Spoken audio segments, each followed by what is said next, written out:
Welcome to episode 4 of the Game Store Hunter. Today I'm going to another store and I have much more trade-ins. I have a Wii with all the needed cords and the controllers and such. I have 3 Game Boy games, Tetris, Pokemon Red, and Donkey Kong Country. I have Super Mario Bros. Classic NES series for GBA. And then I have Batman Arkham Asylum, the Game of the Year edition for the Xbox 360. So this should give us a lot of trade-in store credit. Hopefully it does, but let's just get straight to the store. So unfortunately, I did not get to film at all in the store because they happen to be moving to a new building to keep their store. So I'm just gonna show you guys what I got. So first I got Halo 3 for the Xbox 360, as I did like Gears of War somewhat, so I figured I'd try Xbox's bigger franchise, Halo. Now I'm going to hide this receipt in my pocket so that then you see it. We have our manuals and such, and we got our disc here, which looks to be has some minor scratches on it, but not too bad. And I will tell you guys that one thing that I was wanting to get, or I almost did get, was the Wii version of Beatles Rock Band, as I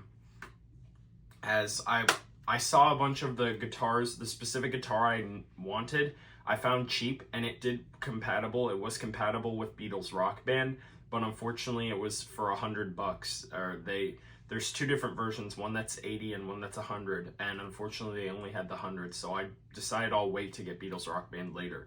But next game I got is the separate standalone for Forza Motorsport 2.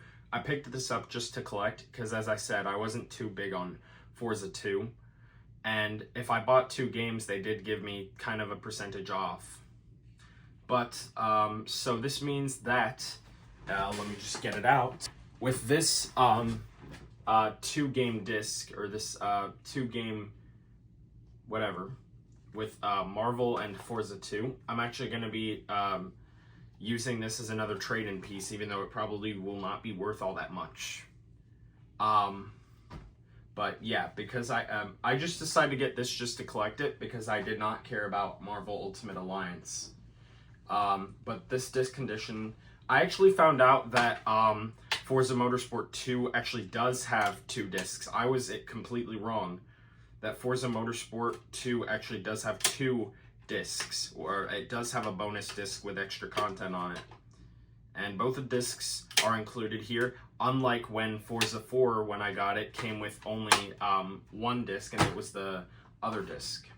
By the way, I did get the disc 1 for that, and it actually was good, so we were all good. Next up is Fast and Furious Showdown for the PS3. Since it's a racing game, I figured I'd get it. We have our manual here and our disc, which looks to be in pretty good condition. Oh, and the case is actually missing one of the holder pieces here, so it's likely going to fall out. Or it might. I don't know. It's a bit sketchy, but... then the last game I got was more of a valuable Nintendo DS game, especially since I'm low on first-party games. I figured I'd get this Star Fox Command. And it does actually have Rumble Pack support. Most people probably don't even know what the Rumble Pack is unless they're like a big DS fanboy. And the cartridge is good, but if it doesn't work, I can put some isopropyl alcohol on that and clean it up. But yeah, that's pretty much everything I got. So let's get to testing. All right, first we are going to test out Star Fox here.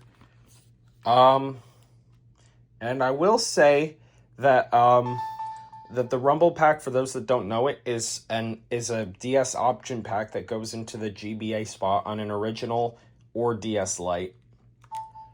It isn't required for this, but if you want Rumble, then that's how you do it. It's similar to the idea of the Rumble Pack of the N64, especially since that's where it gets its name from, essentially.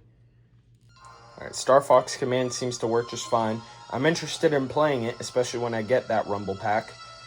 but this seems to work. And for those that, so the Rumble Pack came out about 20 years ago in 2005. Originally, it came bundled with Metroid Prime Pinball, which is a game I really want to get my hands on. I likely will have to order the Rumble Pack separately, because if you get it with the the Rumble Pack with the game is more expensive. But yeah.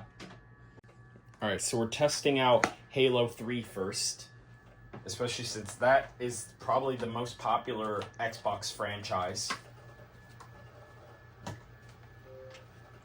So let's see if it works. All right, so the game seems to work. I actually did one time briefly hear this like soothing introduction here, or choir introduction with this game. It is very cool. I honestly have never played Halo, so I really don't know what it's about, but I figured I'd give it a try, especially since it is one of the most popular Xbox game franchises out there. And I have an Xbox 360, so. However, this was actually not... Oh, the disc tray closed on its own. Yeah.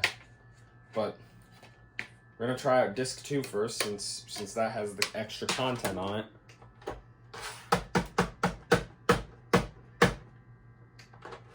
Yeah, whenever it closes on its own, it then tries to stay shut.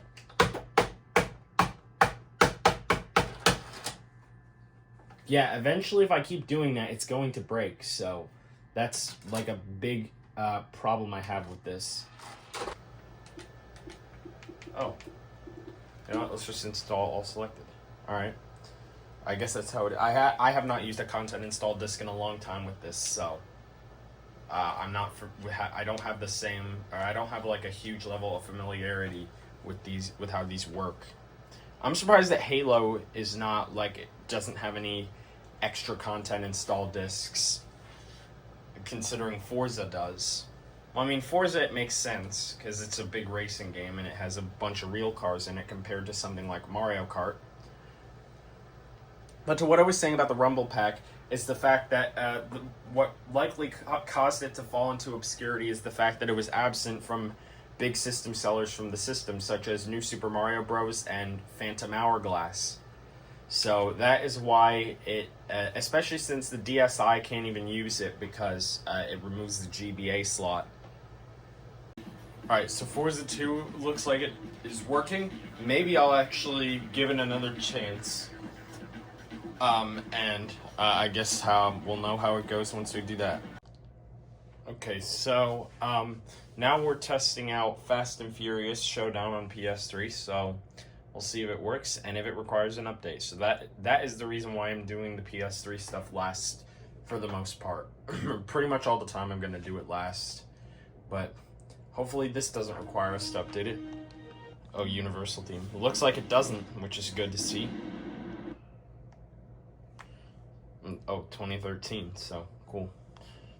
Just not expecting this game to be 2013, but looks like it's good so far. Alright, so it loaded up and it looks like it's good to go. We're creating the file now so that it saves to the system. Okay, so looks like it works. That's everything to test for this episode of the Game Store Hunter. Thank you for watching episode 4. And I'll see you guys next time.